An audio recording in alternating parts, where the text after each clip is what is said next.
try and keep him away from the basket is the biggest thing. That's easier said than done. But he was aggressive going to the basket. He got some offensive rebounds.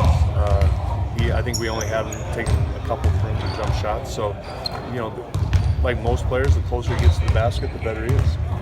Do you think they made a more concerted effort to keep you guys off the glass after you guys had some success? Probably. You go into a playoff series and you really can lock in on a team's strengths and weaknesses. And our offensive rebounding has been a strength of ours all year. And the fact that they offense rebound better than they normally did and we didn't hurt us both sides.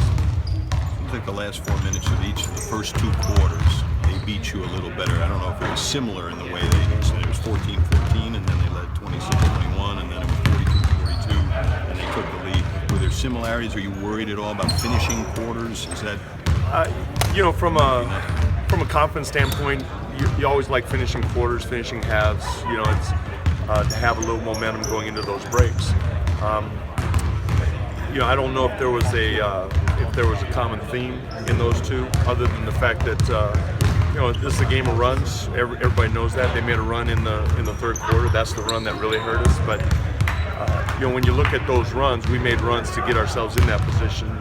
So it's a tough thing is to maintain a certain level of play that keeps teams from having those runs.